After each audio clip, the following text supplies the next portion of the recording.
المتقين والصلاة والسلام على أشرف الأنبياء والمرسلين وعلى آلہ وصحبہ اجمعین، اما بعد، درود پاک نذرانہ پیش کیجئے صلی اللہ علی النبی الأمی وآلہ صلی اللہ علیہ وسلم، صلاۃ و سلام علیک یا سیدی یا حبیبی یا رسول اللہ صلی اللہ تعالی علیہ وآلہ وسلم۔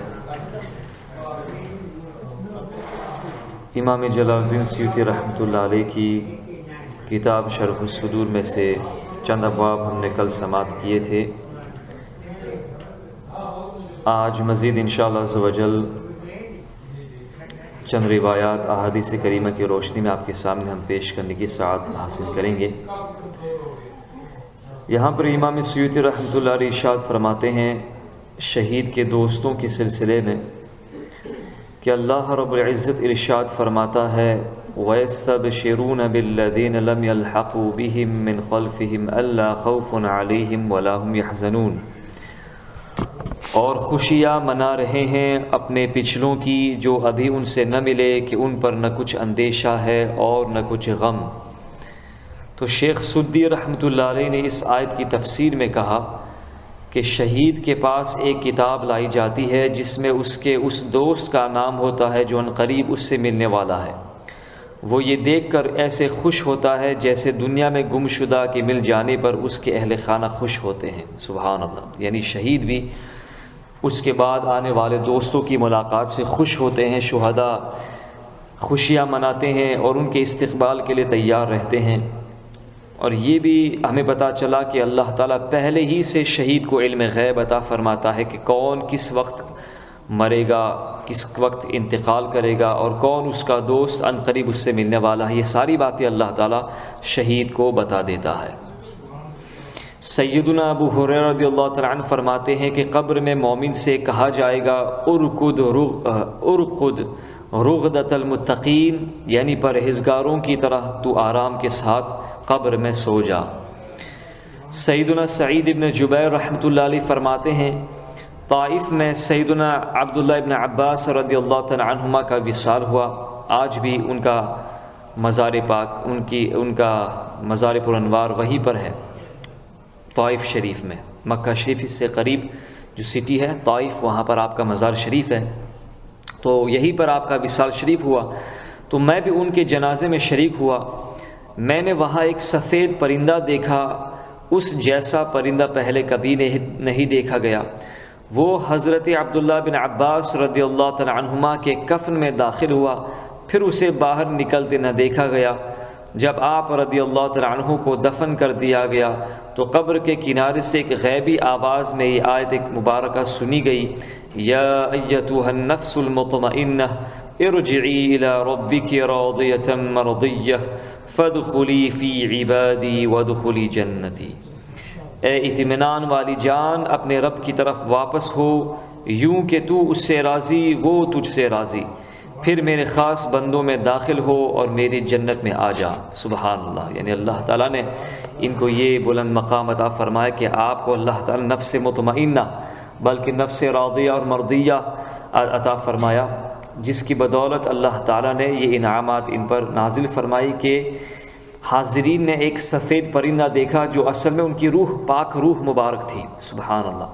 سیدنا اکرمہ اور سیدنا ابو زبیر رضی اللہ تعالی عنہما فرماتے ہیں آسمان سے ایک سفید پرندہ آ کر ان کے کفن میں داخل ہوا، یعنی حضرت عبداللہ بن عباس رضی اللہ تعالی عنہما کے کفن مبارک میں داخل ہوا، مگر اس کے بعد نظر نہیں آیا۔ لوگوں کے خیال میں وہ ان کا پاکیزہ اور نیک عمل تھا۔ سبحان اللہ۔ سیدنا میمون بن مہران رحمہ اللہ سے مروی کہ سیدنا عبداللہ بن عباس رضی اللہ تعالی عنہما فرماتے ہیں میں نے نبی اکرم صلی اللہ علیہ وآلہ وسلم سے عرض کی، میں نے آپ کو حضرت دحیہ کلبی رضی اللہ تعالیٰ عنہ سے سرگوشی کرتے دیکھا تو درمیان میں دخل دینا مناسب نہ سمجھا۔ حضرت دحیہ کلبی رضی اللہ تعالیٰ عنہ وہ عظیم صحابی ہیں جو بہت ہی خوبصورت تھے، اور نبی کریم صلی اللہ علیہ وسلم کے ساتھ ایک خاص مشابہت تھی آپ کو، سید دحیہ الکلبی رضی اللہ تعالیٰ عنہ، اور ان کا مزار شریف دمشق میں ہے، بحمد تبارک و تعالی احباب نے ان کے مزار شریف کی زیارت بھی کی ہوگی۔ اور اکثر سیدنا جبرائیل علیہ الصلوۃ والتسلیم جب بشری صورت میں تشریف لاتے تو حضرت دحیہ کلبی رضی اللہ عنہ ہی کی صورت میں آتے، کیونکہ وہ انتہائی خوبصورت تھے۔ تو یہ حضرت عبداللہ بن عباس رضی اللہ تعالی عنہما فرماتے ہیں کہ یا رسول اللہ صلی اللہ علیہ وسلم، میں نے دیکھا کہ آپ حضرت دحیہ کلبی سے بات کر رہے ہیں، یعنی یہ سمجھے کہ نبی کریم صلی اللہ علیہ وسلم صحابی حضرت دحیہ سے بات کر رہے ہیں، تو میں نے درمیان میں دخل دینا، درمیان میں آپ کو ڈسٹرب کرنا مناسب نہیں سمجھا۔ تو نبی کریم صلی اللہ علیہ وسلم نے پوچھا کیا تم نے واقعی میرے ساتھ والے کو دیکھا ہے؟ میں نے عرض کی جی ہاں حضور، یا رسول اللہ میں نے حضرت دحیہ رضی اللہ تعالیٰ کو دیکھا۔ تو نبی کریم صلی اللہ علیہ وسلم نے ارشاد فرمایا کہ وہ حضرت جبرائیل علیہ السلام تھے، اور ان قریب تمہاری بصارت جاتی رہے گی، تمہاری بینائی چلی جائے گی، کیونکہ جو شخص حضرت جبرائیل علیہ السلام کی اصلی صورت کو دیکھتا ہے تو اس کی بصارت چلی جاتی ہے۔ تو چونکہ حضرت دحیہ کلبی کی صورت میں حضرت جبرائیل علیہ السلام آئے تھے، اور ہو سکتا ہے انہوں نے ان کے جسم پاک کا ایک عضو دیکھ لیا ہوگا، اس نبی کریم صلی اللہ علیہ وسلم نے یہاں فرمایا کہ جو کوئی شخص ان کو دیکھتا ہے تو اس کی بینائی چلی جاتی ہے، اور لیکن تمہارے لیے یہ بشارت ہے کہ تمہاری بصارت جاتی رہے گی لیکن بوقت موت لوٹا دی جائے گی، یعنی میری دعا کی برکت سے انشاءاللہ تمہاری بینائی واپس لوٹا دی جائے گی۔ پس جب حضرت عبداللہ بن عباس رضی اللہ تعالی عنہما کا وصال شریف ہوا تو ایک انتہائی خوبصورت سفید پرندہ آیا اور آپ کے کفن میں داخل ہو گیا۔ لوگوں نے تلاش کیا مگر نہیں ملا، تو سیدنا اکرمہ رضی اللہ تعالیٰ نے حیرت سے کہا یہ کیا ہوا؟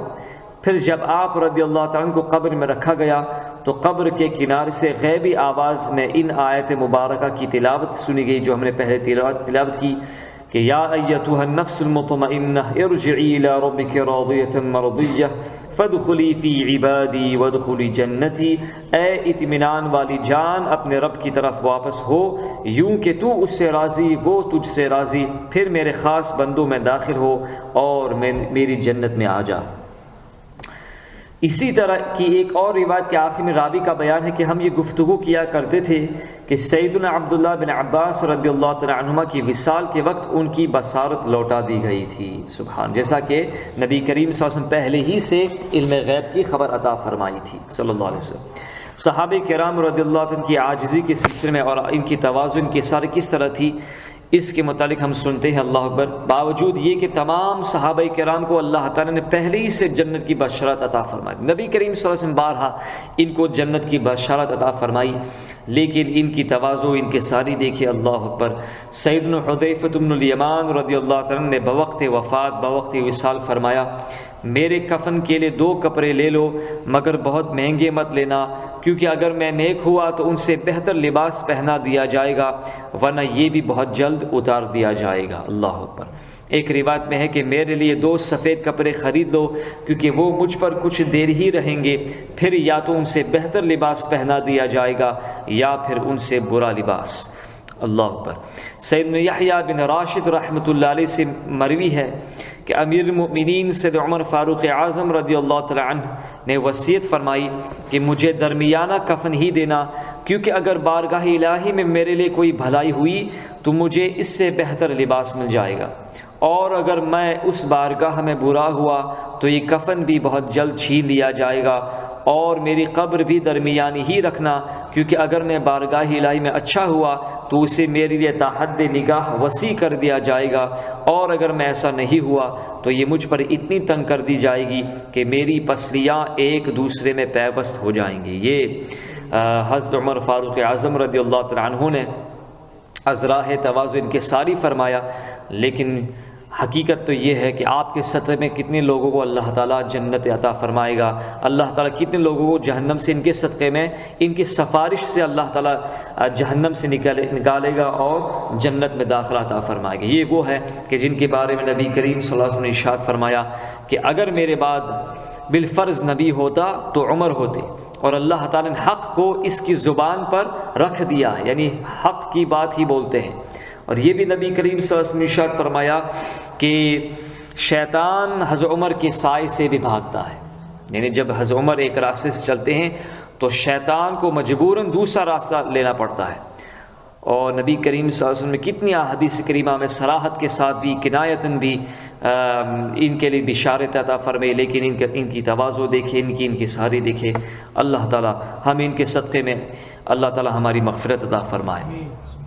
سیدنا عبادہ بن نصیر رحمۃ اللہ علیہ بیان کرتے ہیں کہ جب امیر المؤمنین سیدنا ابو بکر صدیق رضی اللہ تعالی عنہ کا وقت وصال ہوا، یعنی افضل البشر بعد الانبیاء، تمام بشر انسانوں میں سب سے افضل انبیاء رسول کے بعد حضرت ابو بکر صدیق رضی اللہ تعالی عنہ، جب ان کے وصال شریف کا وقت آیا تو آپ نے اپنی صاحبزادی ام المؤمنین سیدتنا عائشہ صدیقہ رضی اللہ تعالی عنہا سے فرمایا کہ میرے یہ 2 کپڑے دھو کر مجھے انہی میں کفن دینا، کیونکہ تمہارا باپ ان 2 میں سے کوئی ایک ہی ہو سکتا ہے کہ یا تو اسے سب سے اچھا لباس پہنایا جائے گا یا پھر انتہائی بے رحمی سے یہ بھی چھین لیا جائے گا۔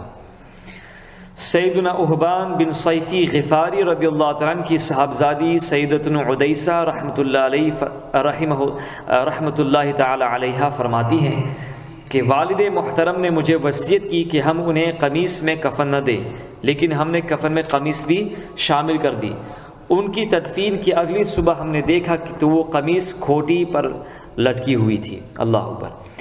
ایک روایت میں اس طرح کہ جب والد محترم شدید بیمار ہو گئے تو اپنے اہل خانہ کو قریب بلا کر فرمایا میرے کفن میں قمیص شامل مت کرنا، لیکن ہم نے قمیص بھی پہنا دی۔ اگلی صبح دیکھا تو وہ کھوٹی پر لٹکی ہوئی تھی، یعنی نکال دی گئی تھی۔ سیدنا عدیسہ بنت اہبان رحمۃ اللہ تعالی علیہ بیان کرتی ہیں کہ والد محترم کا وقت وفات آیا تو فرمانے لگے مجھے سلے ہوئے کپڑے میں کفن مت دینا۔ جب آپ وصال فرما چکے اور غسل دے دیا گیا تو مجھ سے کفن مانگا گیا۔ جب میں نے کفن دیا تو لوگوں نے کہا قمیص کہاں ہے؟ میں نے کہا والد صاحب نے سلی ہوئی قمیص میں کفن دینے سے منع فرما دیا ہے۔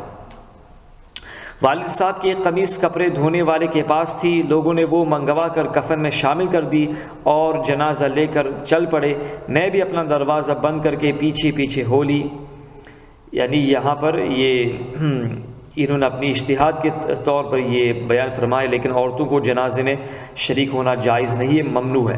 نیز امیر المؤمنین رضی اللہ تعالیٰ عنہ سے مروی کہ نبی کریم صلی اللہ علیہ وسلم باہر تشریف لائے تو عورتوں کو بیٹھے دیکھ کر پوچھا کیوں بیٹھی ہو؟ تو انہوں نے عرض کی کہ جنازے کے انتظار میں۔ تو نبی کریم صلی اللہ علیہ وسلم نے ارشاد فرمایا کہ کیا اسے غسل دو گی؟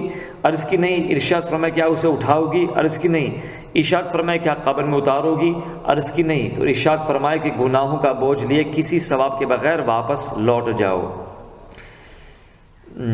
اور امیر المؤمنین سید عمر فاروق اعظم رضی اللہ عنہ نے فرمایا کہ عورت جنازے کے ساتھ نہ جائے۔ حضرت سید المسروق رحمۃ اللہ علیہ فرماتے ہیں کہ صحابہ کرام جب جنازہ لے کر نکلتے تو عورتوں پر دروازے بند فرما دیتے۔ تو خیر یہ تشریف لے گئی، تو جب واپس آئی تو وہ قمیص گھر میں موجود تھی۔ تو میں نے غسل و کفن دینے والوں کو بلا کر پوچھا کہ کیا آپ لوگوں نے کفن میں قمیص پہنائی تھی؟ انہوں نے جواب دیا کہ ہاں ہم نے قمیص پہنائی تھی۔